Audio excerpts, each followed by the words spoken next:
Okay. My question is, currently my team has some potential leads. However, in this competitive market, and our client receives tons of proposal from the another competitor. So I want to know what are the key points of a salesperson to make us stand out when compared to other competitor, and our client will choose us.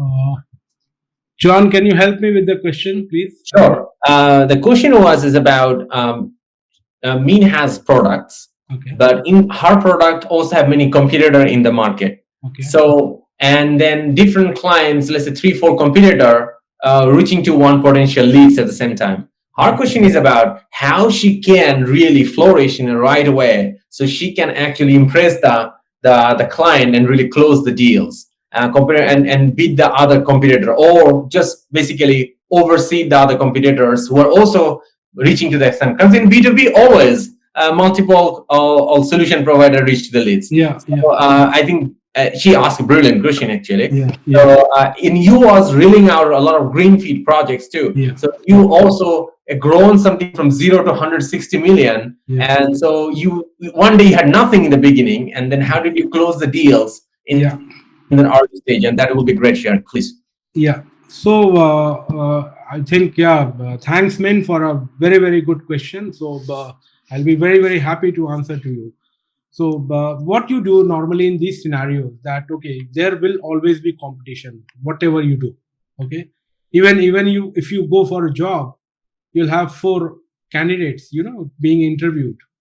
So competition will be there always in every aspect of whatever you do. And in B2B sales, yes, there will be competition, because hardly there is any unique product.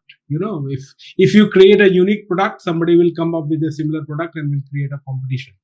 So what happens in these scenarios is that typically in a B2B scenario, you have to, John, in the previous question with fee, beautifully, he explained about the SWOT analysis of your product. Okay. So if you are able to plot your product onto those 4 parameters, and you must do it, you must learn to do it. And before you go out in the market, or you should, since you are managing a team, you yourself has to do it and have to train your team on this SWOT analysis. Okay, what is your strength, what is your weakness, okay, and what is the threat. So when you move to opportunity, obviously, because you have mapped the market, so that is the first starting point of any product. So strength of your product, weakness of your product, and then you have to analyze the threat. Threat is competition, basically. So what you do is that you at your end, you study the competitive product. You have to invest your time in studying and understanding the competition product as well, and then see that how you can highlight the strength of your product. It may be the case that or maybe inferior. If it is inferior, then you don't need to put much brains to that. But if competition has a superior or a matching product to what you have, then these 3 parameters of strength, weakness, and threat analysis will help you a great deal. So if you are able to understand the competition product, then you will be able to map your product on many parameters, how you can pitch your product to be perceived superior than the competition product. So this is first point. Second, you have to be, during the course of my entire presentation, my essence was that you have to build a relationship with the client. So the relationship building will happen when you create more instances of interacting with the client. I'm not referring to only one-on-one physical meetings or calling up your client daily. That will be, pushy kind of a sales technique. So you have to create avenues so that you cross your prospect onto many channels. For example, on digitally, how do you cross, so the relationship building is very, very important, and there are many inputs to your relationship building. So first, I would suggest that you have to do a strength, weakness, and threat analysis, and then design a sales pitch in accordance with that. Okay, you have to know your competition as well. Second, there has to be a prolonged, sustained relationship building, even if the client is not buying from you. Even if the client has bought your competition product, that's okay. But you have to get into a sustained, strong relationship building, because that makes or break the game sometimes. Because when you have two competing products and the cost is same, features are same, then your relationship plays a major role into yes or no. You understand? So if you have a cutting edge product and there is no competition available, you approach it differently. But you have too much competition, but your product pricing is very, very low, then you can influence the decision making. But if the pricing is similar, features are similar, then the only thing which makes or breaks your deal is your kind of relationship, kind of rapport which you have built during a period of interaction, course of time with that prospect. So that's all I wanted to say. John, you may like to add something.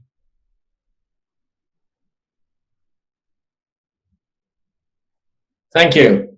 Thank you, Rajneesh. That was a pretty nice answer and covered almost pretty much. And also thanks to Kanmin for the question as well too. So from my side, I will say it's this. In sales, and the number one thing is about you need to keep your pipeline full.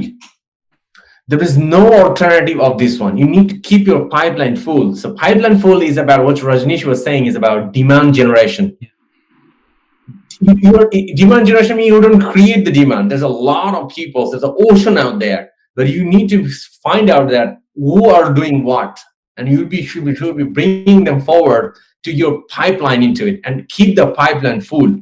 So when you're not keeping so when the sales professional become frustrated because they only target few leads and they just do their everything all out effort, try to convert them, and it does not work most of the time because the amount of aggression and the amount of push they put, they actually put the client go farther from them. It's a very counterproductive, but unfortunately a lot of sales professional, and also of course most of the young professional in sales, they're doing this one. They don't put enough effort to keep the pipeline full. Need to be always keep the pipeline full. Should be like an hour or 2 or 3 every day is about just keeping pipeline full. Bring more leads, put in the pipeline, and pipeline should be always full. Now next 1 week, next 2 weeks, the pipeline need to be well planned. And now the number 2 is this one. Nurturing is about this one. Nurturing is about, like I say, in sales, in B2B, there's nothing is no. Is everything is yes, just a matter of time. It's about somebody saying yes, great, go ahead and convert, right? So now I'm telling you this one, somebody saying yes. How do you do this one? So somebody saying yes means they're probably saying yes to multiple of your competitor as well too. How do you deal with that situation? Number 1, promote your brand. You gotta show your all digital contents you have in YouTube channel. You have a LinkedIn profile. You have an expert sharing all kind of matter, and your presentation deck. You can build it on in the best possible way to your conversation. Use it 100% mechanism that will help you to differentiate you from the other competitor. Number 2, the sales management. You can do a 100% sales manager. I mean, the way you provide the sales service could be you can create your best experience compared to any other people who are pitching, any other competitor who are pitching to the same leads. So as long as you do a great sales service during the conversation with them, the way you prepare, the way you drive the conversation, the way you ask the questions, that way you can actually differentiate yourself from any other competitor they are reaching to them. You can differentiate yourself because everybody will not be professional. Everybody will not be asking the great questions. and everybody will not be using their brand in the right way. Somebody even probably don't have a brand too as well too. So this is why it's so powerful, is about providing a great sales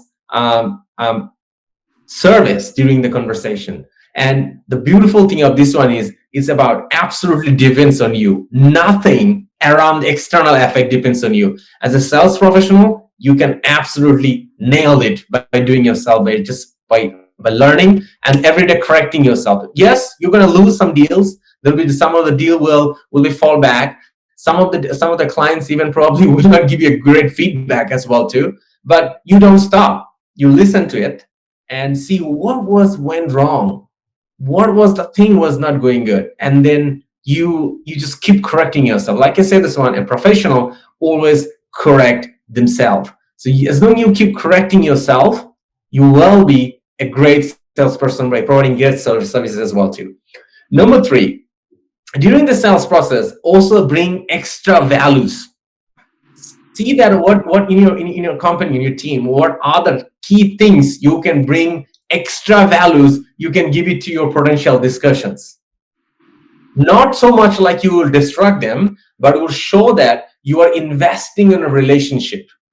That shows that to your client that you are often investing something. So your client, your company, talk to your CEO and talk to your company. What are the other free things you can give it to them, which is good and this company really need? You probably have a lot of free things, but what are the particular free things you can give it to them for free, but which is valuable, like a training course, you give it to them for free. Or you can give them a particular access to your personal branding opportunity and so on. So you give them some kind of extra values which will help you to build a relationship. Like Ramesh was saying, this is about building relationships. So you need to build a relationship, and relationship always boost by giving, not by only receiving. Relationship always built by giving. And the 4th thing I want to mention is about use your KOL. See who's the best KOL you have in your organization, and have the KOL in the best possible way in every possible discussions in the conversation too. Probably one of the few things I would like to suggest is about, like what was Rajnish was training in the call. Pick some 4 or 5 key research statistics in your discussions when you're pitching to any particular product to your clients. Almost that research, according to KPMG, according to Deloitte, according to Simon Shank, these are the things they said. These are what the research shows. This is the thing. If you could bring like few statistics like that from your own research, it's all available in the Google. You can just Google related to your product, and you can pick like 3-4 statistics like that, and you just blend it smoothly in your conversation. That will bring you more credible and make you help you to build a trust in the table. And that's how it's going to go forward. And if you sell one time, and if you do great sales service, it will become an addiction. They will keep buying from you, and then it will turn into a flywheel effect, and it will be just compound. And now the compound effect will go on. Min, is it answer your question? Yes, I sacrifice with the question that Mr. John and Mr. Ray needs give to me. Thank you. I'm very happy that we could answer your questions.